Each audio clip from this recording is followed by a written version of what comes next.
이런 얘기 들어보신 적 있으신가요? CI 보험의 중대한 암과 일반암이 같다는 얘기.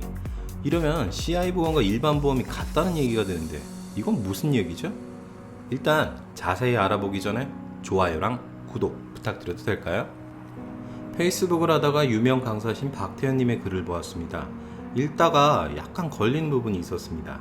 바로 이 문장입니다. 중대한 암과 일반 암이 99% 동일하다는 문장 말입니다. 사실 처음에는 이 말에 반감을 가지고 있었습니다. 근데 동료들과 얘기해보고 마지막으로 박태현님과 직접 통화를 하고 나니 사실 이렇게 얘기해도 별 상관은 없겠다는 생각이 들더군요. 아 참, 페이스북을 인용할 수 있도록 허락해주신 박태현님께 감사드립니다.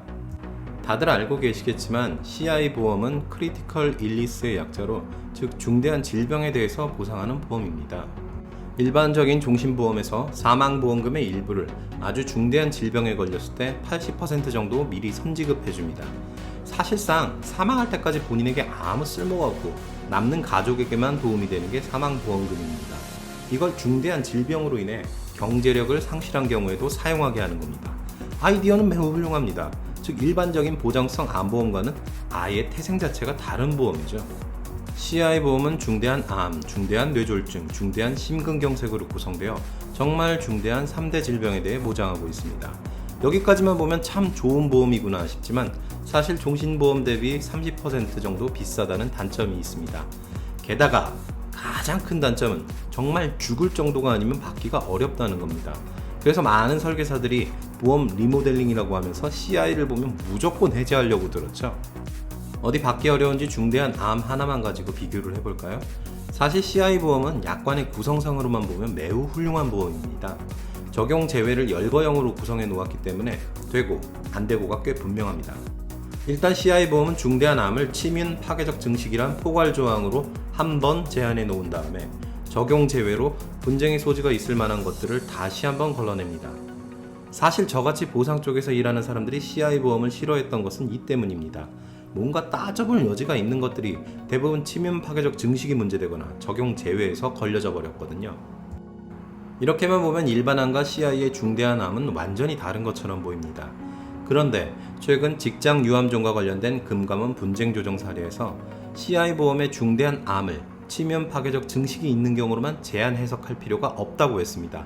즉 CI 보험의 포괄 제한 조항이 이렇게 날아가 버린 거죠. 포괄 조항만 가지고는 일반암과 동일해져 버렸습니다. 이제 일반암과 중대한 암을 나누는 기준은 적용 제외 조항뿐입니다.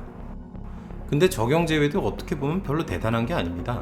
사실 암이란 게 엄청나게 다양합니다. 신체 모든 부위에서 암이 안 생기는 부위가 없습니다. 2016년 기준으로 국가암센터에서 밝힌 암의 종류는 91개 정도입니다. 따라서 10개 조항인 적용 제외 조항에서 암의 종류별 제한과 단계별 제한을 고려하면 제외되는 게 전체 암에서 한 3% 정도밖에 안 될 겁니다. 어쩌면 제가 보상 쪽에만 있다 보니 이런 식으로 적용 제외를 크게 바라보고 있던 게 아닐까요? 뭔가 해보려고 하면 CI라는 벽에 가로막히는 경우가 있었거든요. 하지만 그렇다고 해도 절대 CI 보험이 보상받기 쉬운 보험이라고 말하는 건 아닙니다. 일반암과 중대한 암은 유사하다고 볼 수 있어도 나머지 중대한 심근경색과 뇌졸중은 좀 다르거든요. 다만 이건 말할 수 있겠습니다. 2007년 이전에 갑상선암이 일반암이었던 때가 있었습니다. 만약 CI 보험을 깨신다면 2007년 이전에 갑상선 보험을 해지할 때처럼 주의하시기 바랍니다. 앞에 분쟁 조정 사례에 등장한 직장 유암종은 과거의 CI 보험에서는 보상될 수 있지만 현재 판매되는 암보험에서는 보상되지 않습니다. 세상에, 이 그림을 처음 봤던 2010년이 생각나는군요. 이걸 약관에서 보게 될 줄이야. 어쨌든 현재 판매되는 일반암 약관에서는 점막 하층을 뚫는 경우만 일반암으로 보고 직장도 이에 포함된다고 함으로써 분쟁의 여지를 없애버렸습니다.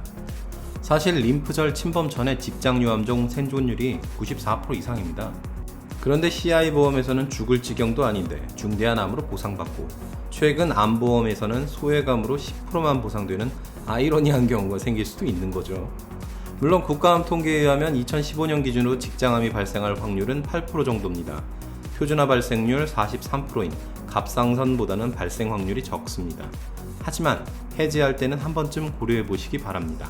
특히 직장암 발생 확률이 높은 남성이라면요. 자, 요약 정리 들어갑니다. CI 보험의 중대한 암과 일반 암의 정의는 유사하다고 말할 수 있습니다. 하지만 그렇다고 CI 보험이 받기 쉬운 보험은 아닙니다. CI 보험은 원래 만들어진 목적 자체가 다른 보험입니다. 그래서 받기 어렵다는 이유로 무조건 해지되어야 할 보험은 아닙니다. 또한 직장 유암종은 현재의 일반암 보험에서는 소외감이지만 과거 CI 보험에선 중대한 암이 됩니다. 과거의 CI 보험을 해지할 때에는 이 점을 꼭 고려하시기 바랍니다. 오늘 영상이 도움이 되셨다면 아래의 좋아요와 구독 버튼을 눌러주세요. 저희는 교통사고, 질병상해, 산재, 근제 등의 보상상담 등을 전문으로 합니다. 상담을 원하시거나 교육을 원하시는 분은 네이버에서 손해와 보험연구소를 찾아주세요. 다음 주도 저희와 함께 해주십시오. 들어주셔서 감사합니다.